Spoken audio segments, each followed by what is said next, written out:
Hello everyone, welcome to the second lecture of vertical circular motion. Here we are going to learn about what if we give at the bottommost position a speed initial which is between root 2gl and root of 5gl. We already learned that when you give exactly root 2gl speed, the particle reaches 90 degrees and it continues oscillations, and when you give exactly root 5gl, then it completes the whole circle. But what if you give an initial speed which is between the two? So let's start.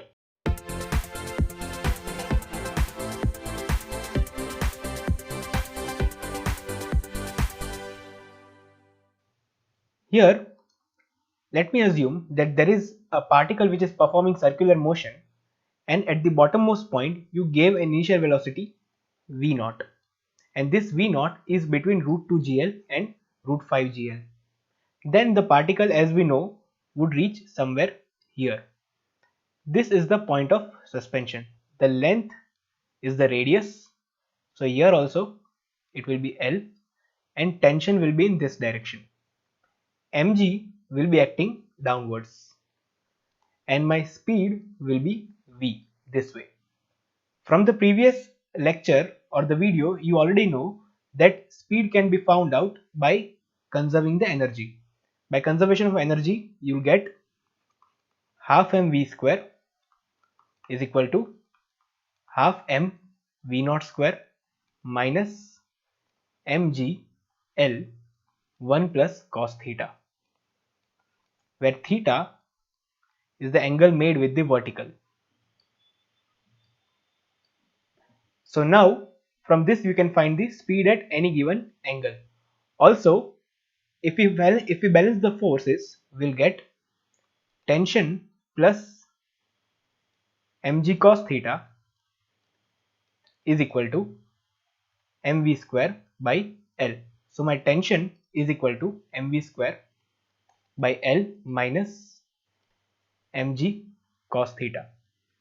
So if you give a speed which is between these two values, then we for sure know that tension will become 0 at certain angle theta. When tension becomes 0, this equation we can equate to 0. So my mv square by L will be equal to mg cos theta.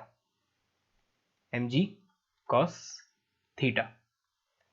M and M can be cancelled out. So from this we get v square is equal to gl cos theta. To better understand this, let me take an example. A very famous question from this type. Let's see. A heavy particle is suspended by a string of length L from a fixed point O. The particle is given a horizontal velocity v0. The string slacks at some angle and the particle proceeds on a parabola. Find the value v0 if the particle passes through the point of suspension. So let's try to figure this out. This is my circle. If the particle is at the bottommost point and it is suspended using a string like this, say length of the string which is given as L, and particle has mass m, you are giving some velocity v0 to this particle. Now they have already said that the string slacks at some angle. So let us assume the string slacks here at this position. At this position the angle made with the vertical is horizontal. If it slacks here, then we for sure know that tension is equal to 0, right? Tension is equal to 0 because it is slacking. Here we can find the speed v. We know mg is acting down. Now they have said that the string slacks at some angle and the particle proceeds on a parabola. I explained this in the previous video also, that since there is no tension, this particle is under no constraint. There is no string, there is no constraint because there is no tension. So this particle will be just free particle which is thrown at v velocity at an angle with the horizontal. So this will just perform a parabolic path, projectile motion. The projectile will be something like this. It will be something like this. But they have also mentioned that find the speed v naught if the particle passes through the point of suspension.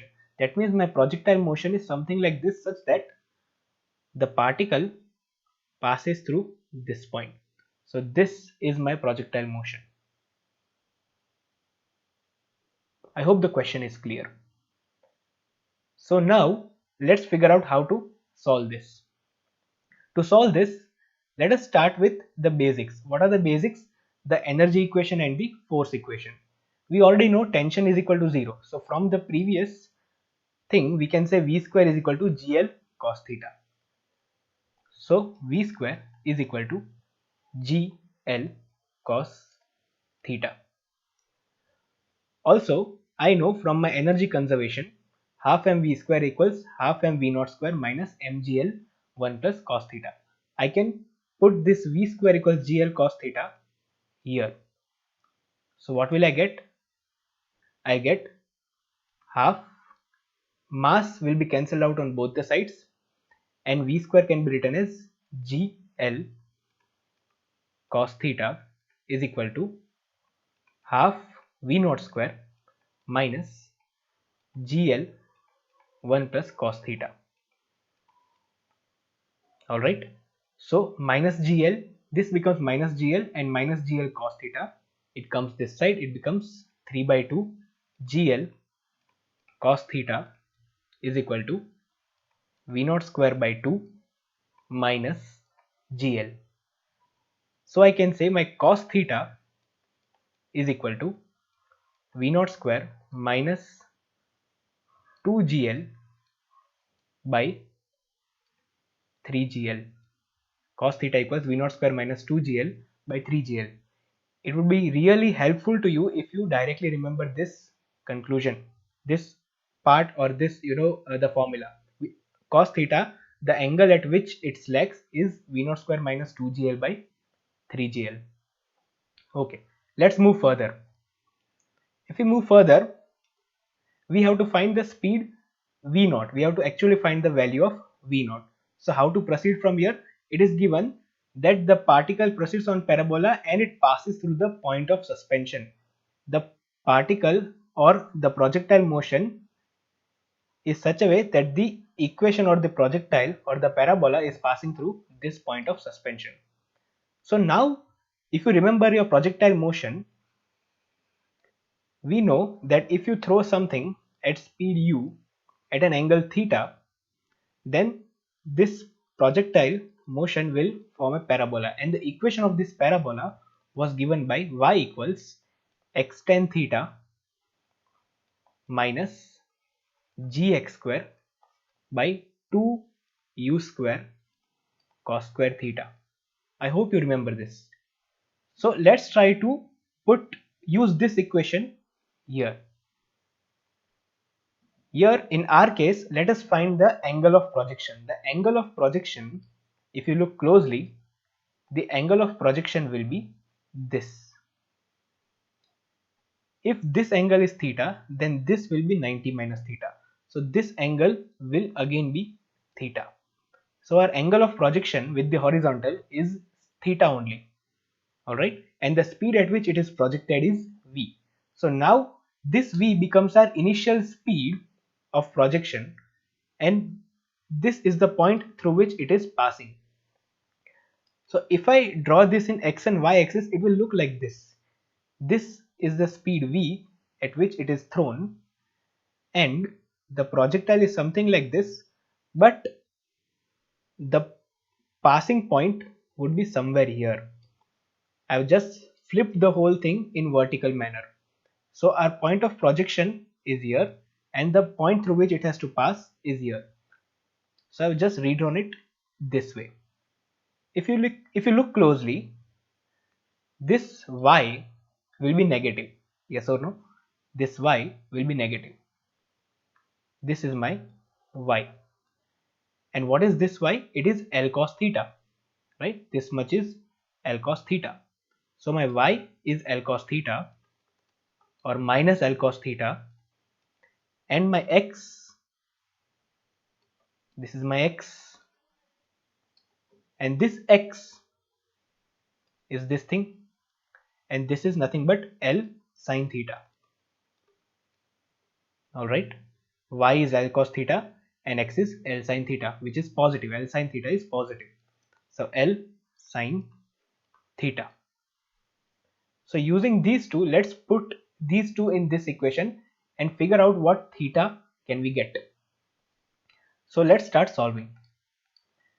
Here, if you put y equals minus L cos theta, you'll get minus L cos theta is equal to x, which is L sine theta, into tan theta. What tan theta can be written as sine theta upon cos theta. So this becomes sine square theta by cos square theta minus g x square. What is x? L sine theta. So L square sine square theta by 2u square. What is our u? Our u is nothing but v, which is the speed at this point. And what is speed at this point? It is gl cos theta. Yes or no? So I can put gl cos theta into cos square theta. That is the angle of projection, cos of the angle of projection. Our angle of projection is theta itself. So it will be into cos square theta. So this becomes cos cube theta. Alright. When you take, there is a mistake, my bad. This won't be cos square theta, it will be just cos theta because it is sine into sine by cos. So sine square by cos. Alright, let's proceed. If you take LCM and bring cos square theta or everything this side, you'll get equation as, let's first cancel out L, this L and this L, this G and G. Alright, and if I take LCM, it will be 2 cos cube theta. So I'll get minus cos to the power 4 theta into 2 is equal to, here I'll have to multiply cos square theta.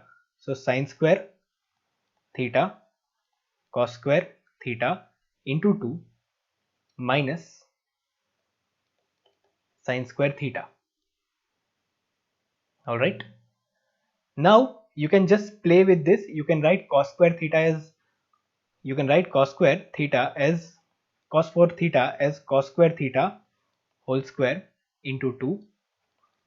You can write 2 into sine square theta, and cos square theta can be written as 1 minus sine square theta, and this sine square theta as it is. This cos square theta can again be written as 1 minus sine square theta, and you can open the bracket by expanding it, and finally when you solve the whole thing, you'll get sine theta as 2 by 3. You can try it on your own. If you don't, you can ask me in the comments. Sine theta is equal to 2 by 3. Sine square theta is equal to 2 by 3. So cos square theta will be equal to 1 minus sine square theta, that is 1 by 3. Alright. So now we have found out the angle at which the string will slack, and that angle is cos inverse 1 by root 3. So we have found this angle at which the string will slack. Now you have to find the V0. To find that V0, we can use this equation, V square equals GL cos theta, or you can use this equation because you have to find V0. We have already derived it. So you can put cos theta as 1 by root 3 and find V0 square. When you find that, you'll get V0 square is equal to G into L 2 plus root 3. So your V0 will be equal to under root of GL 2 plus root 3. So this is the speed that must be given so that the string slacks, and also after slacking it follows a parabolic path, and the parabolic path passes through the point of projection. So I hope this concept is clear, that when you give a speed between root 2 GL and root 5 GL, the string slacks at some angle, and after that it follows parabolic path, and we also did a question on it. I hope you liked this video. Please share with your friends and like it and subscribe to the channel. Thank you.